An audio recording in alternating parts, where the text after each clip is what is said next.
কিছু ভস্য করে দেব। রাজা অম্বরীশ মনে মনে ভাবছে, পূর্বে এসেছিল কে? পর্বতমুনি, আর এখন এসেছে নারদমুনি।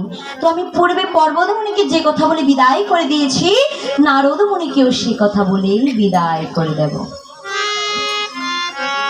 বসে ওগোমণি ঠাকুর, আগামী করল লক্ষ্মীর স্বয়ম্বর সভা হবে, সেই সভাতে আপনি উপস্থিত থাকবেন। লক্ষ্মী যদি স্বেচ্ছায় আপনার গলে বরমাল্য প্রদান করে, তাহলে আমি কোনো বাধা প্রদান করব না। এই কথা শুনে নারদমুনি কি করেছে? নিজ আশ্রমে গমন করছে। কিছু দূর যে মনে মনে ভাবছে, পূর্বে এসেছিল পর্বতমুনি, সে যদি নিয়ে যায় লক্ষ্মীকে, আমি করিব কেমন? বৈকুণ্ঠে নারায়ণের নিকটে করিব গমন। এই বলে বৈকুণ্ঠে নারায়ণের নিকটে যে উপস্থিত। এদিকে নারদমুনিকে দেখে প্রভু নারায়ণ বলছে, ওরে নারদমুনি, নারদমুনি, বহুদিন পর তোমার সঙ্গে দেখা, বহুদিন হয় তোমার বীণার একখানা গান শুনি না। তুমি তোমার বীণার একখানা গান শুনিয়ে আমার তাপিতঙ্গ শীতল করো। তখন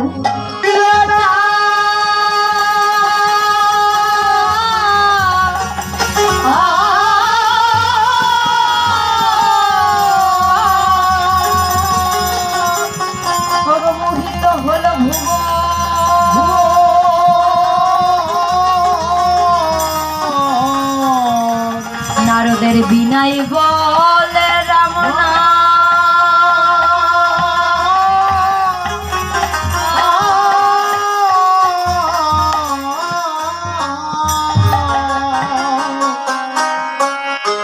হরে রাম বলে ভজরে বিনা, হরে রাম বলে ভজরে বিনা, হরে রাম বলে ভজরে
অতি সত্বর তোমার কন্যা লক্ষ্মীকে সাজিয়ে গুজিয়ে স্বয়ম্বর সভাতে পাঠিয়ে দাও। রাজম্বরীশ অন্তঃপুরে যে মা লক্ষ্মীকে বলছো, মা গো, আমি তোমায় কোনে শয্যায় সজ্জিত করে কি বিপদেই না পড়েছি। ওগো মা, আমার একটি কথা, নারদমণি ও পর্বতমণি এসেছে তোমার প্রত্যাশায়। ওগো মা, আমার একটি কথা, তুমি নারদমণি ও পর্বতমণির মধ্যে যাকে ভালোবাসো, হ্যাঁ,